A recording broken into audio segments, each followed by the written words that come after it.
Let's talk assessment today. So, a while back, I was looking for an assessment and could not find what I was looking for. So, I did what I always do and I made my own. And it has worked so well for me. And I want to take some time today and walk you through what it is, how it works, and why it works so well for me. So let's get started by taking a look. One of the things that was really important to me when putting together this assessment is that it would be able to be used for a child at any age from birth to kindergarten. So I wanted it to be able to seamlessly follow that child, be used in any classroom that they might be in at the same program. And so what that meant was developing an infant toddler assessment and then aligning it with a similar preschool assessment. So we're going to look at both of those. A couple other things I really wanted to make sure when I was putting this together was that it was affordable, because there are a lot of assessment options out there. And if you've had a chance to look at any of them, you know how expensive they can get.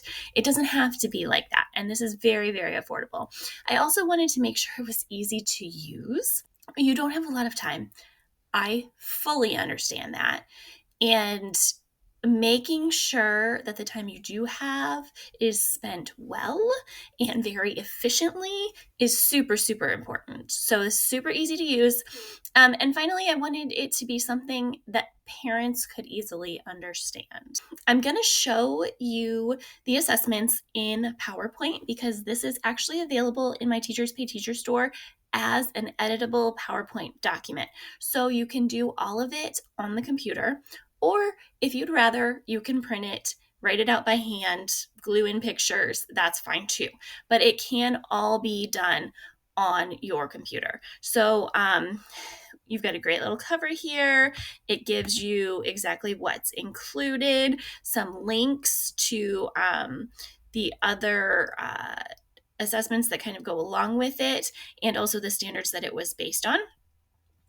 And then let's go down here to where you can actually start doing some customization. So if you're going to do this on the computer, you can go right in and personalize it for every student, save their own assessment on your computer as its own document.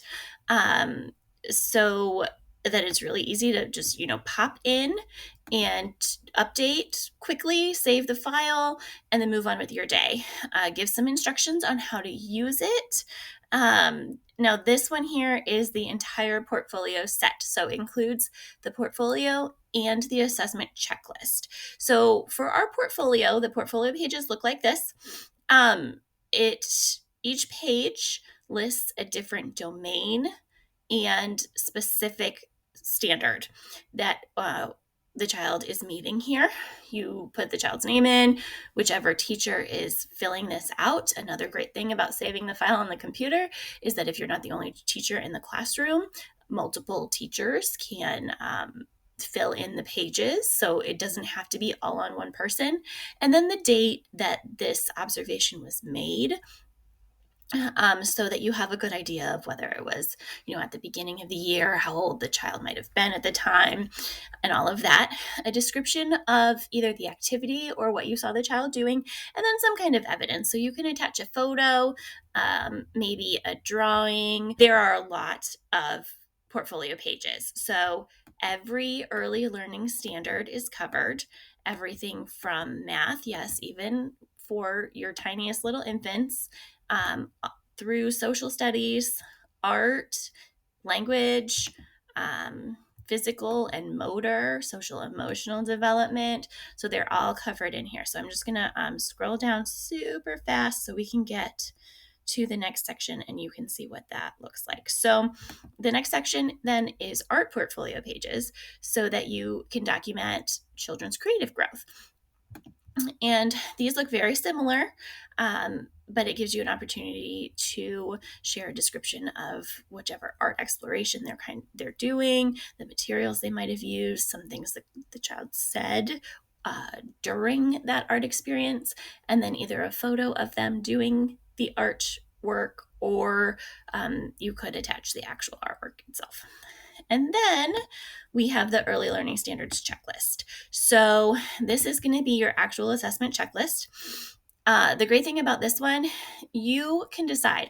It's fully customizable. You can decide how often you want to complete this for each child. So you could do it annually, and this same one could follow a child from birth to 3.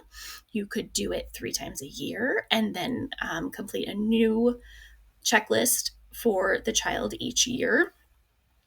It's totally up to you. And you just go through. There's a key right here, with P being proficient, E for emerging, and NO for not observed. And then you just choose, is this something the child's proficient in? Is it something that you've seen them start doing and it's emerging, or something you have not observed at all? And you would just fill out, check in each little box. And again, that covers all of the same standards and domains that you covered in the portfolio pages. So you can go back, look at those as you're working through these to see what kind of evidence you have for all of those. And all of those domains are covered in this. And then once you finish that, you've got a beautiful portfolio for each child and the actual checklist. You can print them, you can save them digitally and give each family a copy. If you wanted to print their physical copies, you could save them as PDFs and send them to your local print center. So it just gives you a lot of options. I actually used these and we saved them all on a Google Drive that all of the teachers had access to, which made it super easy for all of us to help kind of update everyone's portfolios. And then we shared the Google Drive link with the families so they could review them anytime they wanted to, which was really nice. So that is the infant toddler portfolio pack, and that is fully editable. Let's go ahead and take a look at the preschool one really quick. Here's the preschool portfolio pack. It does look very similar to the infant toddler one, which is on purpose. They are designed to work together. You'll notice a lot of similarities, very similar beginning pages, just to give you, the basics, and then same kind of cover pages for each child that you, again, can edit right in PowerPoint. The portfolio pages are very similar. The one thing you will notice with the preschool one is that there are a lot more portfolio pages, which makes perfect sense because we know that preschool age children are working on a lot more skills than you might have with an infant or toddler. So again, these cover all of the different learning domains and give you an opportunity to share a description of what the child was doing and some kind of evidence that shows their developmental level for each of these. Again, there are a lot of those. We also have the art portfolio pages for the preschoolers. It's the same one as the infant toddler one. And we have the early learning standards checklist, which again is very similar. It uses the same key, the proficient, emerging, and not observed. Each column is labeled year 1, year 2, year 3, but that is editable. So you can go in and change those labels and make it, if you want to do one in the fall, one in the winter, one in the spring, or however your program wants to work with those. So those are editable also. And then it has all of the standards. And again, you'll just go in and fill those out for each child. It is, again, longer than the infant toddler checklist because there are so many more learning domains to master in preschool. So that is the preschool portfolio pack. Again, both of those are available on my Teachers Pay Teachers store. I'm going to make sure you have the links so that you have access to those and you can look into them a little bit more. Here's where you can find those assessments. Check me out on Teachers Pay Teachers at Preschool Ponderings.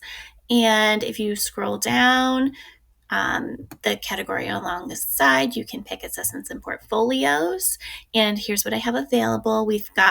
You can choose just the checklist, the portfolio with the checklist. We have the Inspire curriculum that is aligned with this specific assessment, the preschool portfolio pack. I have an evidence collection kit, which is really helpful if you are gathering all of that documentation, the preschool checklist, and then if you want just the portfolio pages, those are available too. So you can find those at Teachers Pay Teachers. Here are the links to each of those portfolio packs and to my website, preschoolponderings.com. If you have any questions about any of these assessments, you can always email me, Erin at preschoolponderings.com. Or if you're looking at them on Teachers Pay Teachers, you can contact me through that site as well. Just leave me a question or a comment and I will make sure to respond to that too. Thanks so much for talking assessment with me today, and keep checking in because I have a lot of other amazing resources to share with you.